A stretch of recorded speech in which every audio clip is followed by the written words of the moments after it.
This is Advisor 3.0, a show designed to help you as a financial advisor elevate your professional practice, transform your clients' lives, and take your business to the next level. I am Abraham Okusanya. Welcome to the show.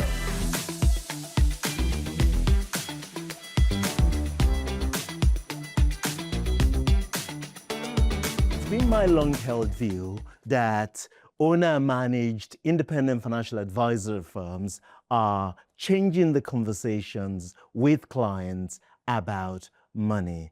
And my guest today epitomizes that. Tom Morgan is the founder, managing director, and financial planner at Orca Wealth.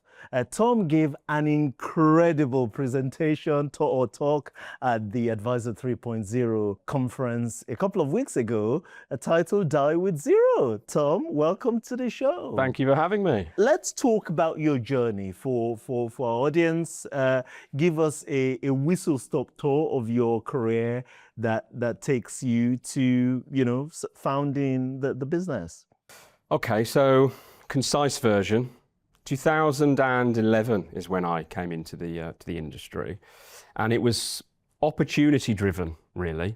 So it was all around RDR. That was the catalyst that drove me into the industry. So I was struggling to find my place professionally. I was working with property developers, trying to help them finance property developments, etc., and that wasn't really working.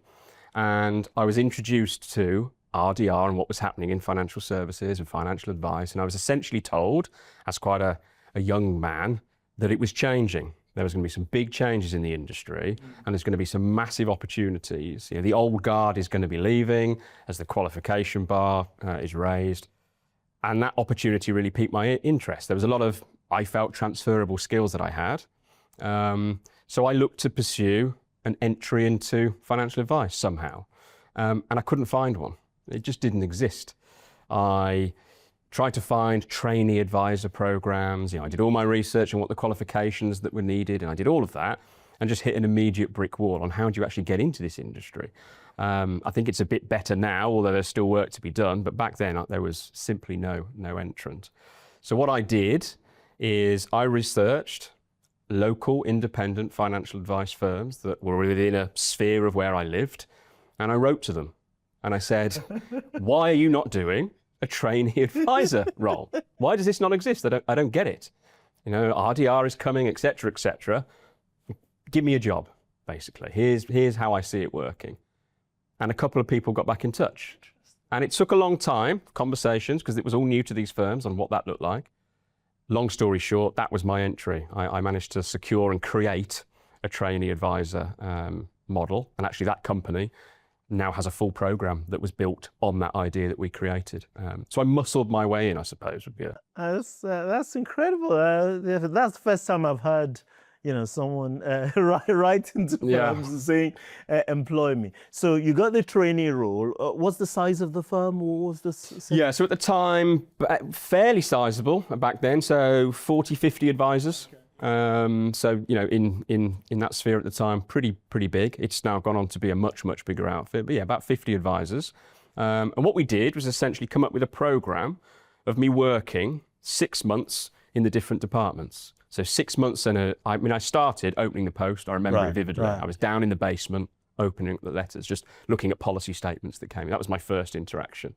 I'd already sat and passed the first exam that I did out of my then girlfriend, now wife's bedroom, sat curled up on the bed, cross-legged, reading R01, thinking, this is a mistake, this is really dull. But I did the rest of my exams whilst working with that business, going through the different departments, from administration to para-planning to the investment team, etc.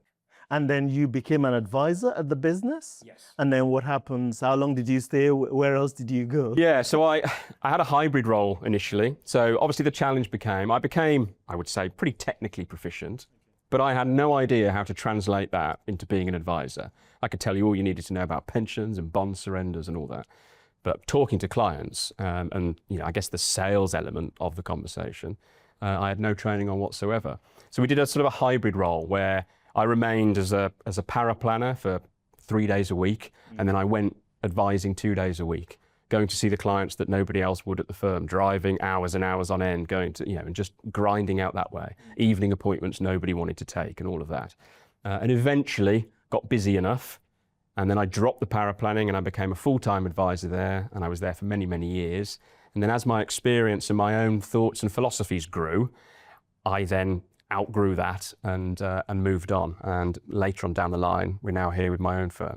Okay, so in my head, it's taken, you founded Orca 18 months ago, so it's taken you about 13 years, essentially from, this is a profession I know nothing about, to, today I own my own business.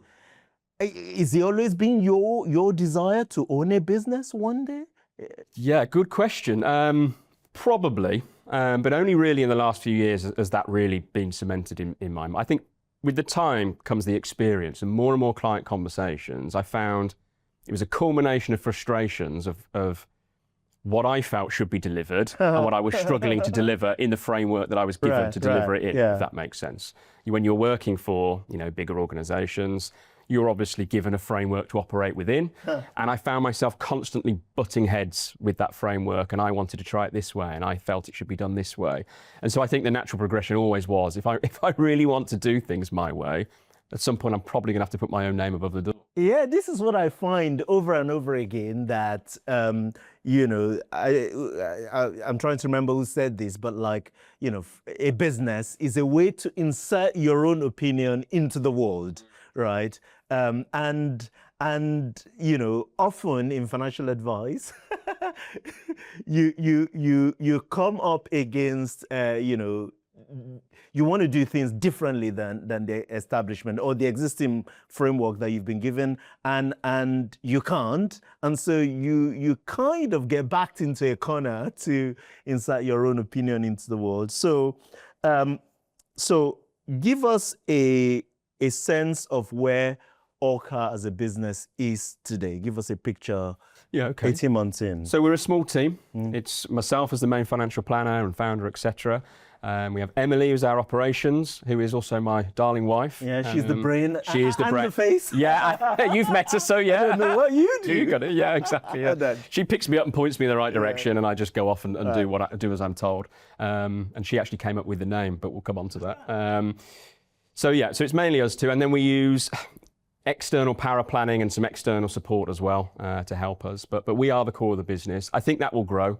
My ambitions are to grow out a small controlled team, I think is my ambition. So we're a small team, but it's really important to me that we keep that personal touch.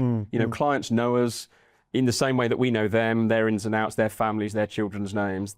They know me and mine as well, and I want to try and keep that ethos if I can. And talk a little bit about the clients. Is there a particular segment of clients you deal with, or households? How does that? Yeah, so it is quite a range. I think what we've noticed is over time, because our focus is so heavy on the financial planning element, which is kind of where Orca was born from, where that perhaps drives most value is that retirement conversation. So, people in the lead up to retirement or retiring now or starting to really have meaningful thoughts about retiring, that's really when the planning can really add huge value to solve the decumulation problem. That's probably where our sweet spot is.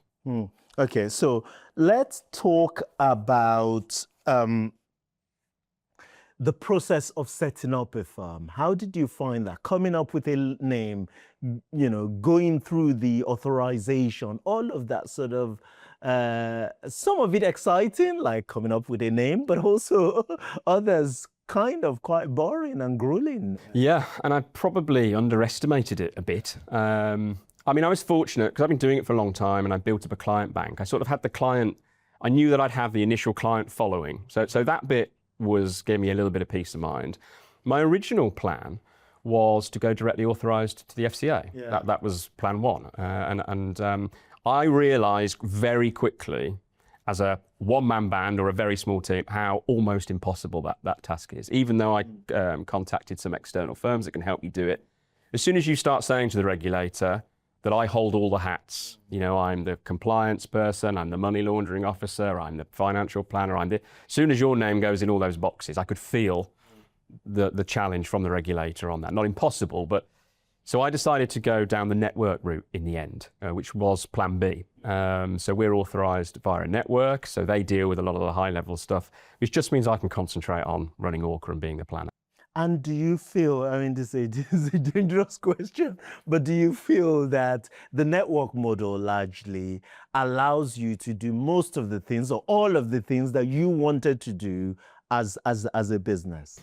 Right now, yes. Yes. I think I was concerned about that initially. Yeah. I'd heard lots of people in the industry saying, oh, just be careful, networks and all the same stuff, no doubt you've heard. But I think if you do your research and you choose the right network, as long as independence is at their heart, which it is for where we are, they, broadly speaking, leave me alone. And which is, let me do what I do, obviously in a compliant way, and all the normal checks are in place. So far, so good. So Orca Wealth, where does that come from? We really struggled with the name. We had everything else mapped out with a big empty box at the top of the form where the name went. I always knew what I didn't want it to be. I didn't want it to be my initials. I didn't want it to be linked to me in any way, name, anything like that. I wanted it to be short and sweet and something that we could create a brand around. And my wife and I were out for a meal, and I was moaning about the fact that for the life of me, I can't come up with a name. And a long time ago, pre-kids, my wife and I, we used to love ice hockey. We used to be season ticket holders. We used to go to Coventry every week and go and watch the ice hockey. And I used to follow a team in Vancouver, obviously where ice hockey is actually really popular. So I used to sort of follow from afar the Vancouver Canucks, and their logo is an orca. And I've got shirts and stuff at home all dusted off from a time when I didn't have children and so on. And so my wife looked at me across the table and she said, what about Orca? And I thought, perfect. And that was it. So she named it. So we've got, whales in the office, and it gave us something to create a brand around. So it's, people have tried to give it initials and come up with all sorts of acronyms that it might mean, some less flattering than others, but it's actually a whale. Interesting. And, whereabouts you live? Is there any seaside? No, there's no. So we are bang in the middle. So we are Worcestershire, sort of Midlands. So we're as far away from a whale as you could possibly be, actually, ironically. Worcestershire. Our clients are all over the place. Sort of a hub around Worcestershire and Birmingham and the Midlands. But we serve people all over and lots remotely. So, yeah. So you've talked about kind of wanting to go against the grain of conventional wisdom or traditional financial advice. What was that? What is it that you wanted to do differently? I think I could summarize it in 2 words, really. Meaningful impact, I think, was what I was missing, what I couldn't quite deliver in the way I wanted to with the framework that I had previously. That's why Die With Zero, that book, was so important to me, and why that was the topic of the talk that I gave. That book, when I finished reading that book, and I've closed the final page, it was one of those moments where I thought, somebody's just articulated what I've thought and felt for so long, but struggled to put into words and write it down so well. The idea essentially that money is simply a tool, and our job is to enable clients to enjoy and fulfill and have that meaningful impact to them. Without being too cheesy, change their life. And that's not about pensions and ISAs, etc. That's about, what do you actually want this money to do? Let's articulate that. Let's give you a plan and a roadmap, and let's give you the confidence to make the big decisions. If it's giving money away, retiring 5 years sooner than you thought, those really difficult decisions to make, let's give you the confidence to actually execute. Why do you think that is? When you say it like that, it makes sense, right? Yeah. But why do you think that is not the traditional way of doing things in the wider industry? Yeah, it's a good question. I guess, controversially, I've always felt perhaps there's a conflict of interest in the way that model works, in terms of those businesses are profitable and run on getting assets under management, getting clients to save and invest and building up the assets that they control. And obviously, if you go down the route of going out and telling all your clients, retire sooner, spend sooner, give it away sooner, etc., that is sort of in direct conflict with how those firms make their money.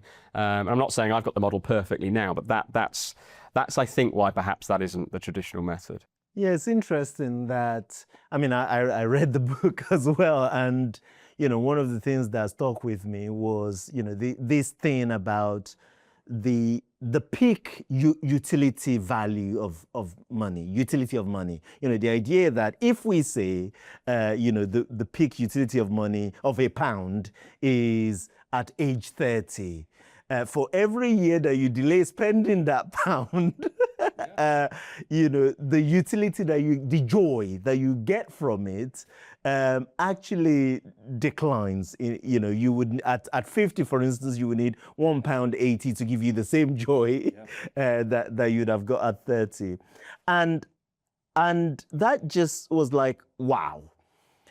Of course, as a profession, there is a case, you know, there is the need for people to save and invest for the future. And then you get to a point where later in life, I guess, spending can be a challenge for many clients, I'm sure you find.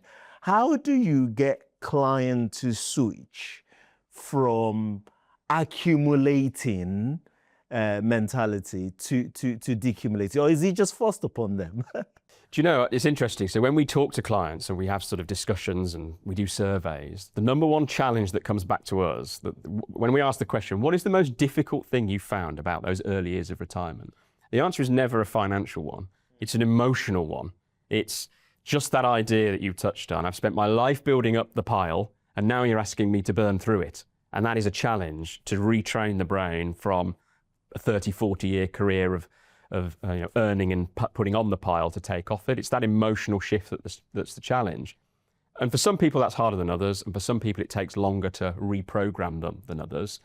But giving them the financial planning and the tools that we now have, all the various cash flow modeling and so on, that with an intelligent conversation and those two things combined really start for me to unlock that emotional change in those clients. If they can see they've got a sensible roadmap and you can give them the confidence that there's enough to enjoy it, that is the first part of the hurdle, I think.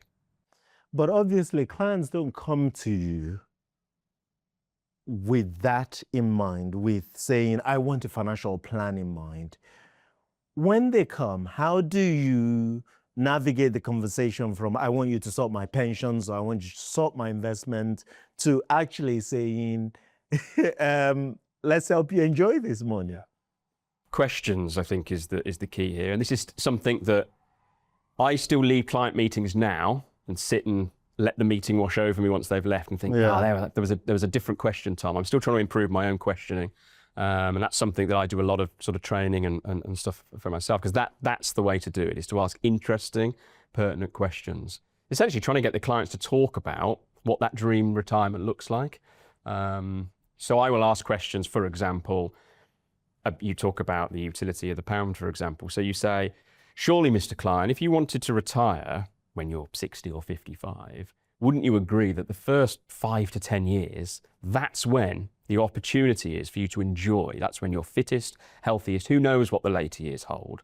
So all those bucket list trips and experiences and hobbies, that's the time to do it. And everybody always says, oh, absolutely right. Nobody ever disagrees with that sentiment.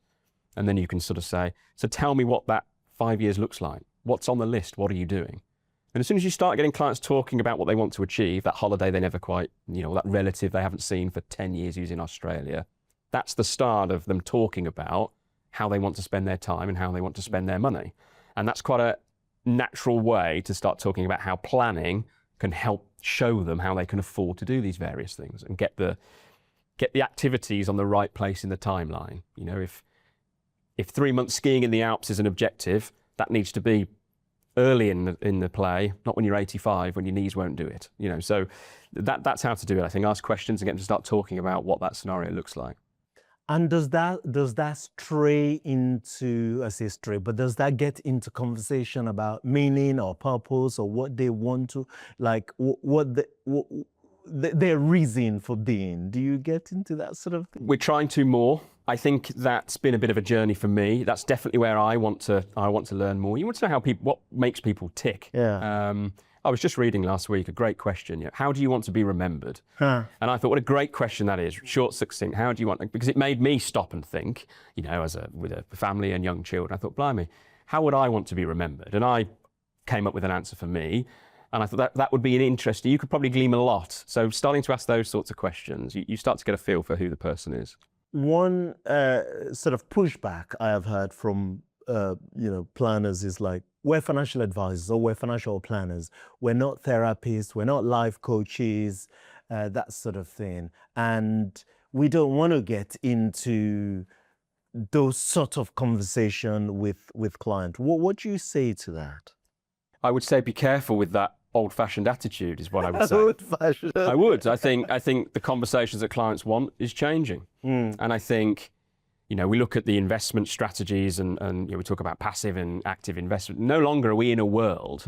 If you as a financial advisor attach your value to your investment proposition performing a little bit better than the other advisor they spoke to or what the client could do by themselves, I think you're in for a really interesting few years as technology develops and so on and so forth. You need to find a way of delivering much better value than that. Otherwise, you're at risk, I think. Interesting. Someone would say, well, you have all these organizations, DFMs with investments, so with advisory businesses attached. I was looking at one yesterday who charge 60 basis points for an MPS, just the discretionary bit, and they charge over and above 100,000. They charge 20 basis points for the advice. I'm thinking this is the other way around. Absolutely. But they got billions and billions of money that they're managing. So someone would say, well, I don't think so. If they're still around, I think my business is okay. Just talking to clients about investment and pitching my tent there. Yeah, maybe. And it's hard to explain to a client that the value is in the planning and the advice if the fee structure is that way around. I mean, that's difficult to explain, isn't it? You're paying 3 times the price for the investment management, but actually all the value is in the planning, which is costing you 0.2 in that example. It makes no sense to me at all. Almost all the value is in the planning and that relationship. Yeah, I think it's an old-fashioned attitude. And I think, for example, if I had a client that came to me for a second opinion and I was having those kinds of conversations, I'd be interested to see how they felt about the service they were getting and perhaps the conversations they had not been having previously. I think it would be interesting. How do you keep that conversation fresh every time? So is there a method to this? When they first come in, I don't know, the conversation might be slightly or a lot more focused on the numbers, right? You get a picture, and then as you go on, you get into the more what you want to accomplish conversation, financial planning conversations, that sort of, or is it the other way around? How do you go through a journey with clients over the next 5 years talking about this stuff? Yeah, I think one thing that's always fascinated me, if you get a new client that comes to you, it's always because there's a pain point to solve, isn't it? There's something that's bothering them, which is why they picked up the phone to you. And that'll usually be quite a specific thing. I've just seen my latest pension statements come through and I noticed the charges are, it'd be something quite specific. And I think it's very easy to get dragged down a specific conversation. I use that first interaction as almost a challenge to try and get to the underlying question. Why is that a concern? Well, it's a concern because this pension's an important part of them retiring. So we have to try and find a way of steering the conversation into the real issue they're trying to solve rather than just that sort of surface level pain point, I suppose. And keeping it fresh, I actually find quite easy. Everybody's so different.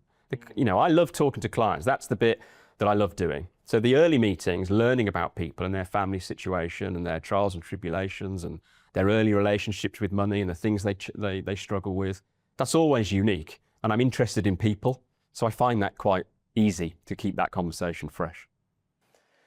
So does this have any implication in your mind for how we charge fees? So the age-old AUM versus flat fee is been around forever. Does this direction of travel change that in your mind? Where do you see it in that conversation? This is something I'm still wrestling with, I think, to be absolutely candid and honest with you. I've come from a percentage-based model. That is still the model at Orca, because I haven't yet solved the riddle of an alternative. But the more and more I do know firms that are charging, fixed fees for advice, etc. There are pros and cons of each approach. I think when you do go down the more planning-led route, I think the argument does become stronger to think about fixed fees and not linking the costs to the assets that you've got, but that's not without its problems either. That is an ongoing project that I'm working on to try and find what my long-term view on that is. Does it matter? I mean, I have gone back and forth on this, like we say fixed fees are, the argument is like it feels cleaner, it's not attached to the size of the portfolio, it's attached or is linked, more directly linked to the value that we're delivering.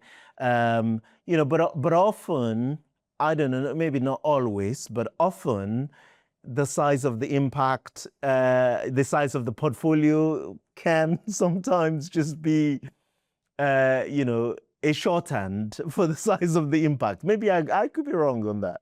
Yeah, I know what you mean. And I've recently taken on a new client from a firm that did charge fixed fees. And when I broke down what they'd been charged in fixed fees over various touch points that they'd had with the firm, it was astronomical amount of fees. And actually a percentage-based model would have been far better for them as it happened. So it's not black and white, is it? I think, I think that's an ongoing conversation. Yeah, indeed. Okay, so it's quite a sort of high target to set, or to say, we have an opportunity to change people's life. It's it's a high bar. Do you have any example, any sort of stories of clients whose life has been meaningfully transformed because of their engagement with you as a financial planner? Yeah, I can think of a few actually, and we're actually in the process of doing some video testimonial stuff with clients to try and tell these stories, because it's really important for people to understand the power of financial planning. The one that I can think of is clients that I've looked after for many, many years, and we've built up the portfolios. They've been retired for quite a period of time now. We've done some inheritance tax planning, and we were sat around a table at a pretty run-of-the-mill sort of review meeting, and I've started to notice that Mr's health is starting to show signs of some challenges. Not diagnosed with anything, but and so I did have a chat with his wife, and just said, I've noticed memory and some things. I'm a bit worried, and this was said, yes, it's becoming a concern. And then we had this conversation around it. The money that we've got here, which we're looking after, we've looked after for many years, and we've grown well, and it's done everything that we hoped that it would do. But who's it for? Who is going to spend this money? Let's answer that question. Who is going to spend this money? Because as time's gone on, it's become more and more clear that it's very unlikely to now be them. We are at that stage now where the money that they've got in these pots is likely to be money beyond them. The income that they've got, they can't even now really spend. So we had that conversation about it's either going to be you that spends it, which we sort of agreed looks unlikely. I try and say, any holidays you haven't done? And we go, no, not really. So, and then we start talking about kids and grandchildren, and start talking more about where they are at in their lives. And it became apparent that actually grandkids were buying houses. They were of that sort of age. One of them was, trying to do another degree, various things going on in the family. And so I challenged them to say, why don't we give some of this away now? And I remember the silence in the room after I sort of said that, because that had never really been broke. We talked about it loosely over the years, about longevity planning, but no, we'd never actually said it round the table. Now is now the time to start giving some money away. And we ran some different scenarios. We looked at the numbers, and we came up with some figures. And they rang me. I expected that to be probably a conversation that might take a year. Different. They rang me within a week and said, absolutely, let's do it. And we discussed the different ways to do it. And in the end, they very simply wrote some pretty big checks to children and to grandchildren. It was around Christmas time, when they normally do a fairly generous gift anyway, but this one was particularly generous. And there were tears. I can't tell you. And they rang me up, and I had phone calls from the grandkids. Even me, it took me back slightly. And I know what they've done with that money. One of them was struggling to finish doing up a house they'd run out of. So there's various things that I know that have been achieved. And that's meaningful impact. Yeah. And that's what I'm talking about. Those are the moments that we're trying to achieve. And very interestingly, recently they've come to me to run some more models because they want to give more away. And isn't that interesting? Okay, we don't want that to... Yeah, well, steady on. No. We sort of open Pandora's box. Yeah. But they've seen, how amazing that can be. And I think, my job then is to say, well, let's just make sure you're protected at all costs. If something happens to one of you, and let's run a scenario where one of you might need care. Let's make sure there's absolutely a war chest that you require. But anything above that, absolutely. Let's start thinking about getting that down earlier. Give with a warm hand, not a cold one. Yeah, I mean, so it's another point actually that Bill Perkins make in his book. Again about this kind of traditional approach to legacy and intergenerational planning, which is like you leave all of the money till the end. There's a lot of talk about like baby boomers, I don't even know, like the silent generation, for instance, holding on to the wealth. And by the time they pass on that wealth to the next generation, that generation is in their 50s and 60s when they are more comfortable, and they would have benefited, again, to thinking about like this, peak utility of money, that money would have been more impactful, shall we say, if they got it perhaps when they were in their 30s or 40s. It's such a, different paradigm to look at money and wealth and intergenerational planning.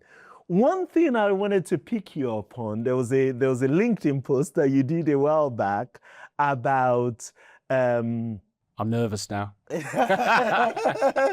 About what was the framing, like individuals who inherit a lot of wealth and therefore they feel a little bit lost as a result of it. Do you remember this? I think this was talking about about sort of creating generational wealth. It was this idea, I'd had this conversation with a client about, I want to create, the client sort of said to me, I'm looking to create generational wealth. Yeah. I don't want just my children to be completely looked after. Yeah. I want my grandchildren, my grandchildren's grandchildren, et cetera, et cetera. I want to create this almighty wealth.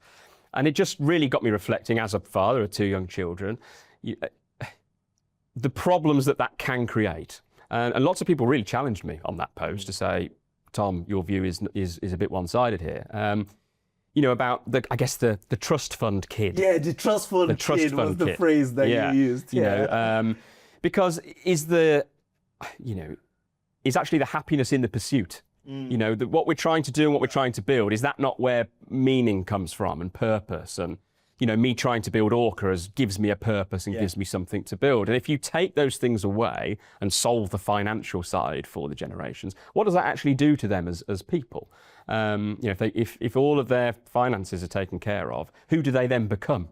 And I'm sure, and plenty of people came to me and say, I know loads of examples of younger people that have inherited large amounts of wealth, and they are fantastic human beings who do a lot of charity work and have still gone on to create, and I'm absolutely sure that's true. But I'm also sure that there are some people the other side of the coin, and that's just the challenge, isn't it, about wealth, and trying to find the balance, I suppose, on you want to look after and make the next generation better than you, but at what cost? And you still want to instill in them the values and give them the appreciation of money and so on and so forth. No, that's interesting. Like I get this point about,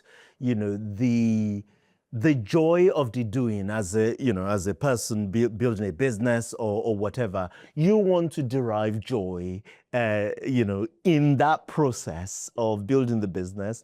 Of course, the wealth that is created is almost kind of secondary, but if you build Orca to a point where that business becomes successful, employed, people, and creates wealth for the next generation, then you achieve that, this generational wealth thing that you're talking about. And so in that instance, it's almost like it's going to happen. To me, it's like it's going to happen. The next generation is going to be wealthy, or even 2 or 3 generations are going to be well off, significantly well off, because of the incredible work that you've done.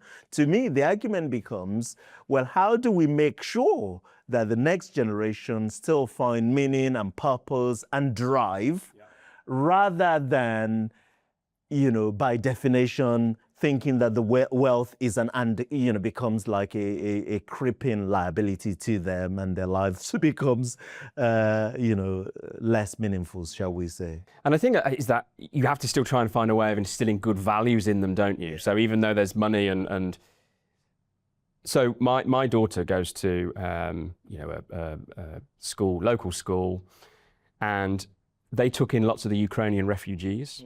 My daughter is 6. And when she told me about this, I was really pleased that she was experiencing the people coming from such a wildly different experience than she had. That was my takeaway from that. I actually said to my wife, do you know, that's fantastic, because that is a totally different set of circumstances. And what a great appreciation, I hope. I know she's only young, but you don't know what sticks while they're young, and memories and things that they pick up. That was how I felt about that. I thought, how fantastic. Some parents didn't have that view. And isn't that interesting, I just thought it was a wonderful thing that she's seeing children from, and she was asking me questions about why, and you want them to have that rounded view of almost how fortunate you are that we get to go on lovely holidays, and that you've got, your own bedroom, and you don't have your brother on a bunk bed sleeping on top of you, and so on and so forth. So trying to find that balance is something that I think is an ongoing struggle. It is indeed. And, just to plug my recommended reading, I read this book, Wealth 3.0, a while back. And, one of these big points that the book that stuck with me from the book was we have this myth of shared sleeves to shared sleeves in 3 generations. In other words, you have one generation that creates wealth, the second generation who is a purposeless trust fund baby, or and then you have the 3rd generation who go back to poverty because the 2nd generation waste the wealth. And then to avoid that, what the generation 1 tend to do is basically create all of this kind of rigid legal structure, trust fund, and with rules on how the money should and shouldn't be spent and invested, and it becomes more of a problem even after G1 is dead, because it's seen as straight from the grave. They still have a hand that is controlling where the wealth goes and how the wealth is spent. And one powerful point that the book makes is that, almost saying that wealth is more of an instrument for flourishing, for education, for in a strength-based approach, in a strength-based way, that the point isn't whether the money lasts multiple generations.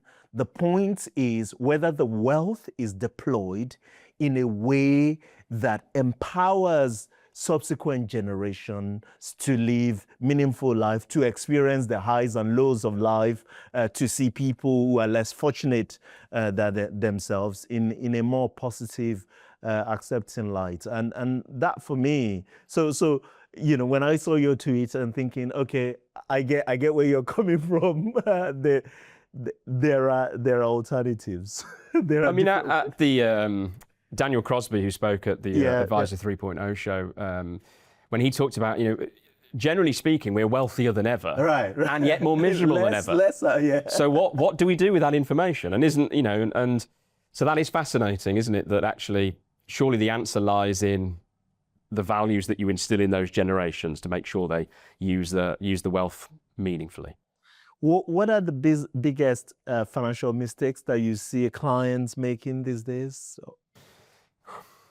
Interesting. I think a lot from a retirement planning perspective, not planning in, as I call them, the retirement seasons. I think this is a conversation that we have a lot with clients. So trying to get them to not think about retirement as this linear journey. I need £40,000 a year to retire comfortably will be maybe the opening statement. I've had a look at what we spend.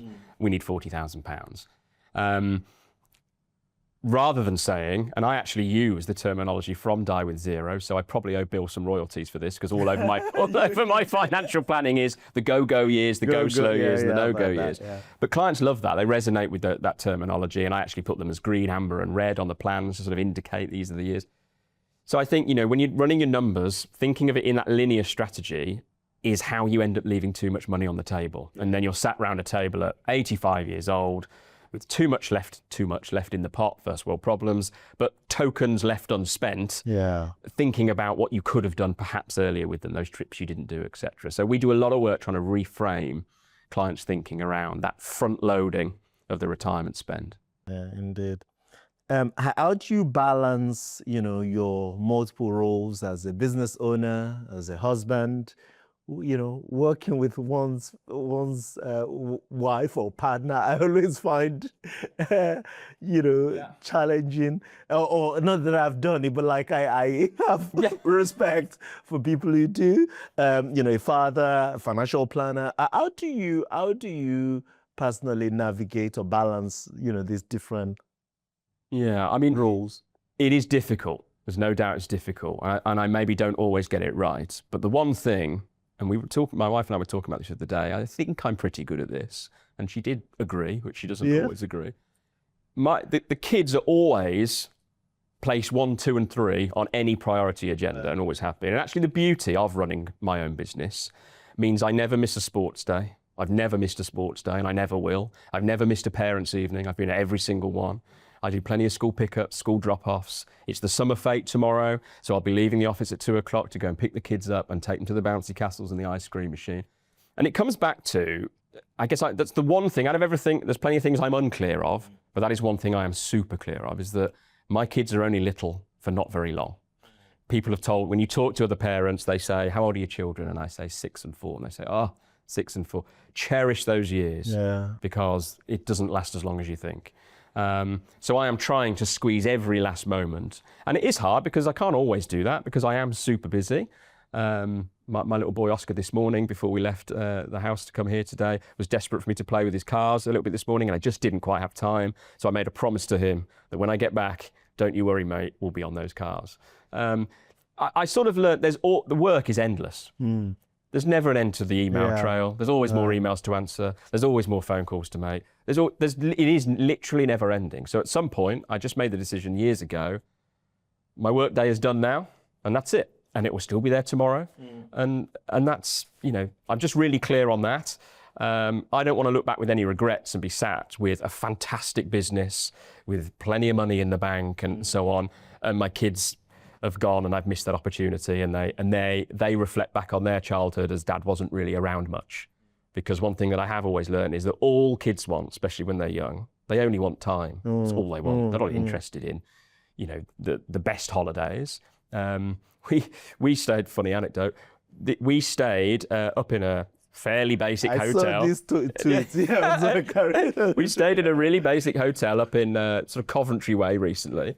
And we were walking around the hotel with my daughter, and we saw a sign for the swimming pool. And I said, she loves swimming. I said, let's go and have a look at the swimming pool. We haven't got.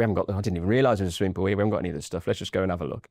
And we went and we poked our head through the little glass window. Oh, there's the pool. Really bog standard, gym style, nothing special. And she says to me, Daddy, in the summer holidays, we could come for a week here to this hotel in Hinckley. I'm thinking, I know we lost so much. John's from England. There you go.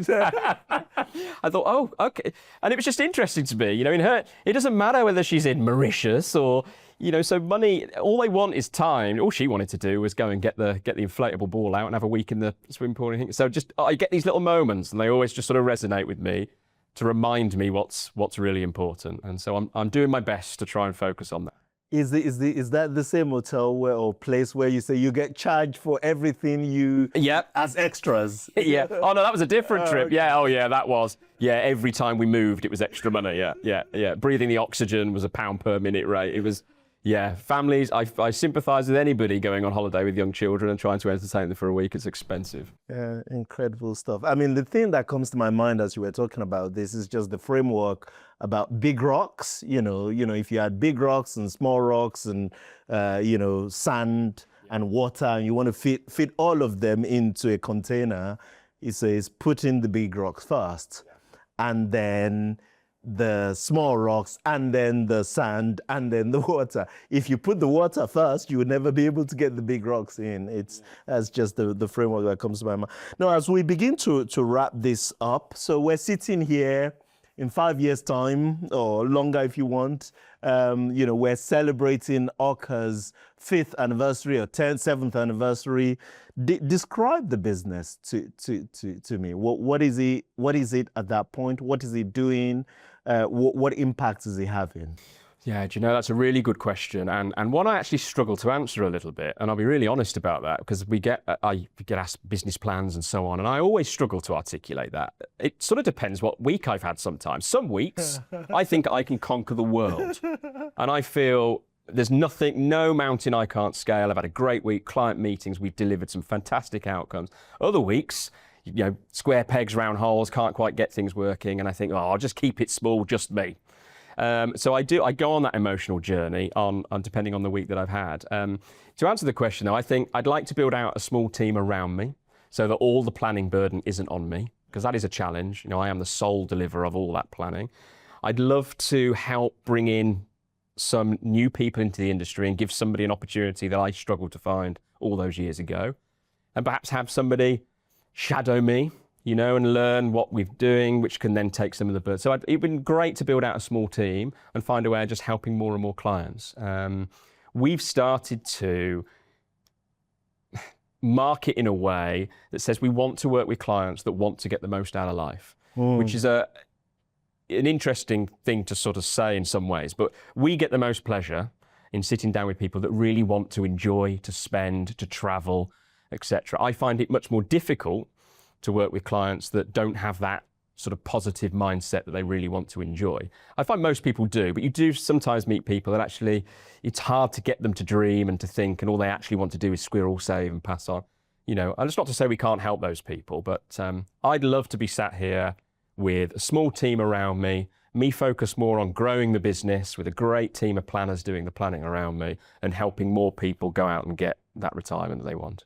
You have a magic wand, you can use it once on something financial services related, and you can only wave that wand once, and this thing happens. This change happens in financial services. What is that change? Financial education in schools. That would be my magic wand moment. I still cannot believe that we leave school being able to work out the third side of an isosceles triangle, which I have never used, I don't know if you have, and yet we don't learn anything about saving, about inflation, not a jot. How that is the case just still baffles me, and it's left to people, trying to put together things on social media and all these other things. It should be in the curriculum. I just cannot believe that there isn't a class dedicated to money management skills, the very basics of how to look after money and the opportunities that it can present. So if I had a magic wand, that would be on the curriculum. What's an isosceles triangle? I have no idea. Is that the one with their equal side? Can't remember. So Morgan, thank you for your time. Thank you for your wisdom. I've thoroughly enjoyed our conversation. Thank you for all that you do. Thanks for having me.